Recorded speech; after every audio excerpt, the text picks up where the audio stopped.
እስኪ አንድ ጥያቄ ልጠይቅ። ጠዋት ላይ የምናደርጋቸው ጥቂት ነገሮች ሙሉ ሕይወታችንን ሊለውጡ ይችላሉ? እንግዲህ በሃል ኤልሮድ ዘ ሚራክል ሞርኒንግ በተባለው መጽሐፍ መሠረት መልሱ አዎ ነው፣ በፍጹም። እናም ዛሬ ይህ በጣም አስገራሚ ሐሳብ እንዴት ከጠዋቱ 2 ሰዓት በፊት ከጠዋቱ 2 ሰዓት በፊት ሕይወትን ሙሉ በሙሉ መቀየር እንደሚችል አብረን እናያለን። 95 በመቶ ዝም ብሎ ቁጥር እንዳይመስላችሁ። ይህ ቁጥር አብዛኞቻችን ምናልባትም ሳናውቀው የምንጋራውን አንድ በጣም አሳዛኝ እውነታ ነው የሚወክለው። እሱም ምንድነው? ሙሉ አቅማችንን ሳንጠቀምበት የመቅረት ስጋት። ሮቢን ሻርማ ምን ይላል መሰላችሁ? በሕይወት ውስጥ ካሉት አሳዛኝ ነገሮች አንዱ መጨረሻ ላይ ደርሰህ ወደ ኋላ ስትመለከት የበለጠ መሆን መስራትና የበለጠ ሊኖረህ እንደሚችል እያወቀ መጸጸት ነው ይላል። ልብ በሉ፣ በጣም ከባድ አባባል ነው እና ቅድም ያየረው 95 በመቶ የሚለው ቁጥር በትክክል ይህንን ስጋት ነው የሚያሳየው። እጅግ በጣም ብዙ ሰው ሙሉ አቅሙን ሳይጠቀም ሕይወቱን ይጨርሳል የሚለውን መራራ እውነት። እንግዲህ የመጀመሪያው ክፍላችን የ95 በመቶ እውነታ የሚለውን እስኪ ይህን ቁጥር በተጨባጭ መረጃ ሲገለጽ ምን እንደሚመስል በጥልቀት እንየው።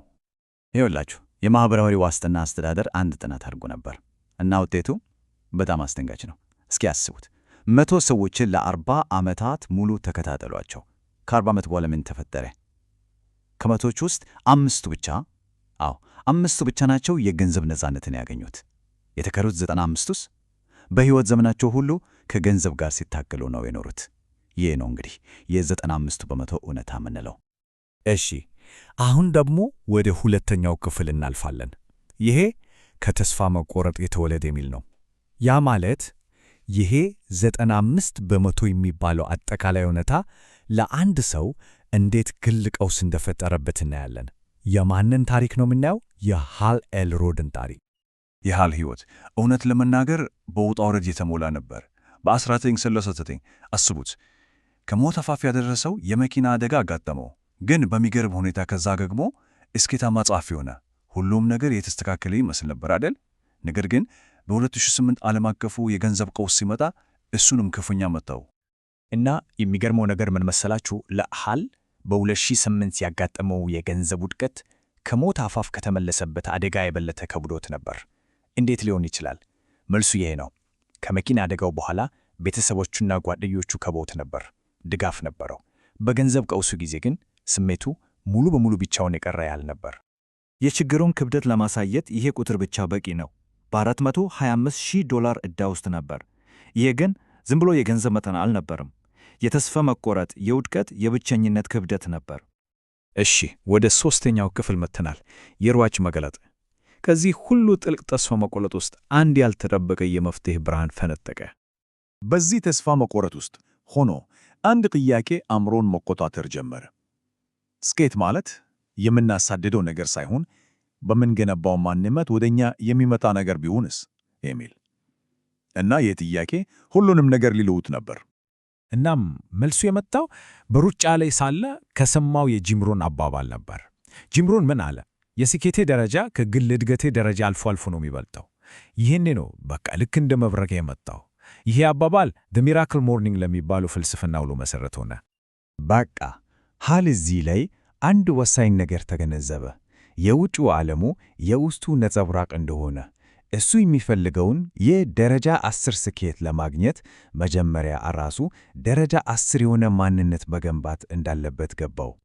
አራተኛው ክፍላችን ሕይወት አድን ልምምዶች ወይም SAVERS ይባላል።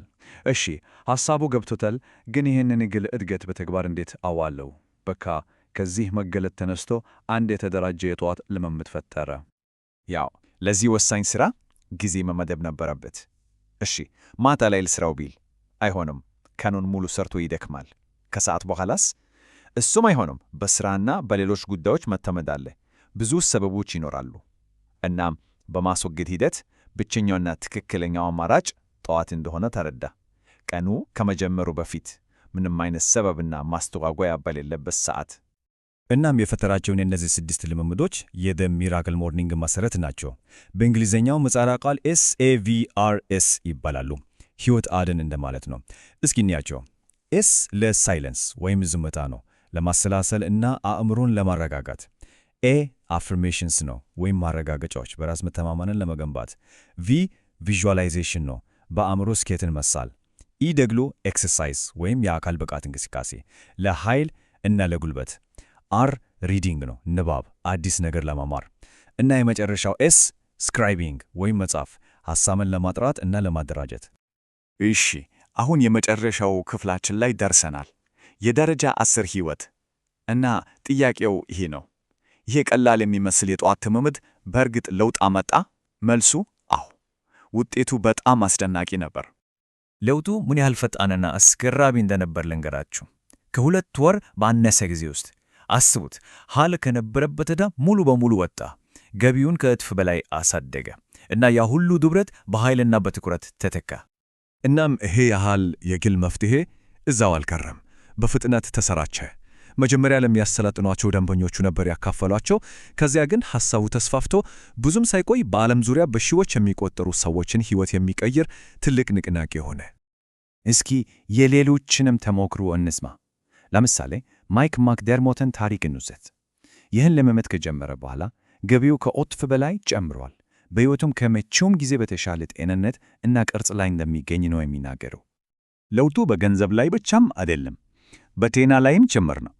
ዊሊያም ሆገን የሚባል ሰው 25 ፓውንድ ከመቀነሱም በላይ ሕይወቱ ከመቼውም ጊዜ በላይ በደስታና በምርታማነት እንደተሞላ ይናገራል። ምናልባት ከሁሉም በላይ የልምምዱን ስሜታዊ ተጽዕኖ የሚገልጸው የጆዜፍ ዲዮሳና ምስክርነት ነው። ምን አለ መሰላችሁ? ዘ ሚራክል ሞርኒንግ እያንዳንዱን ቀን ልክ እንደ ገና በዓል እንዲሰማኝ ያርጎኛል። በእውነት ይላል። አስቡት በየቀኑ እንደዚህ መሰማት። እንግዲህ ታሪኩ የጀመረው በዛ በ95% መራራ እውነታ ነበር አይደል? አሁን ግን ጥያቄው ወደ እያንዳንዳችን ይመልሳል። ሁላችንም የራሳችንን ሕይወት ታሪክ እየጻፍን ነው። የእኛ ቀጣይ ምዕራፍ ምን ይላል? እንዴት ነው የሚጻፈው? ምርጫው የራሳችን ነው።